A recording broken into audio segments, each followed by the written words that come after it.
पवित्र वचन माँ बदल गे मोर जीवन, पवित्र वचन माँ बदल गे मोर जीवन।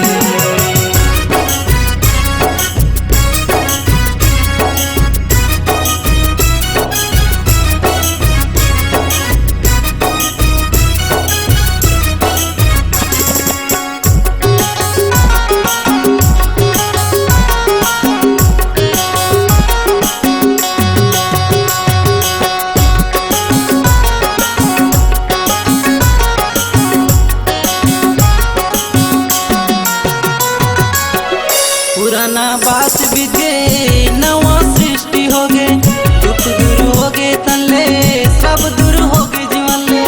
पुराना बात बीते नवा सृष्टि हो गे, दुख दूर हो गे तनले सब दूर हो गे जीवन ले।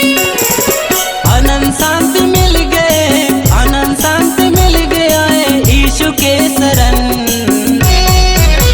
पवित्र वचन माँ बदल गे मोर जीवन, पवित्र वचन माँ बदल गे मोर जीवन।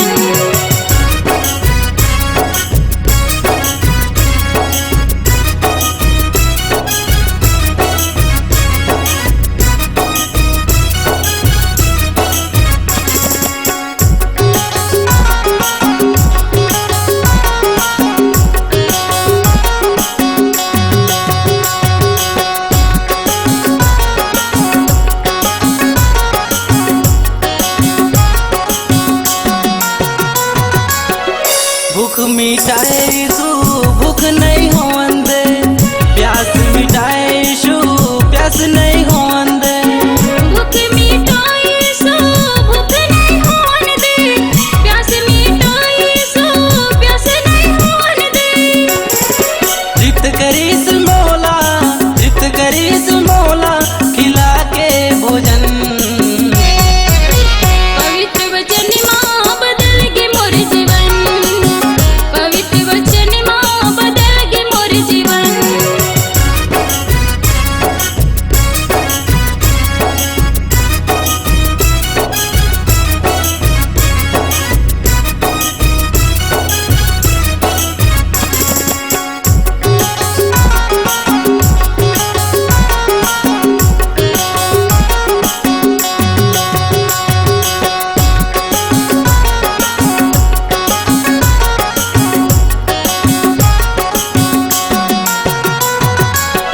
आओ सब जन भैया यीशु के शरण माँ, कर ले तय भरोसा मिले आशीष जीवन माँ।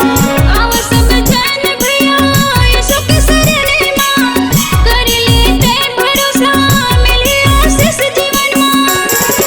आ जाता हूँ भैया, आ जाता हूँ भैया यीशु माँ लगा ले मन। पवित्र वचन माँ बदल गे मोर जीवन, पवित्र वचन माँ बदल गे मोर जीवन, पवित्र वचन माँ बदल गे मोर जीवन, पवित्र वचन माँ बदल गे मोर जीवन। बने लागे मोला सुंदर लागे ना, बने लागे मोला सुंदर लागे ना, बने लागे मोला प्रभु यीशु के वचन। पवित्र वचन माँ बदल गे मोर जीवन, पवित्र वचन माँ बदल गे मोर जीवन, पवित्र वचन माँ बदल गे मोर जीवन, पवित्र वचन माँ बदल गे मोर जीवन। पवित्र वचन माँ बदल गे मोर जीवन।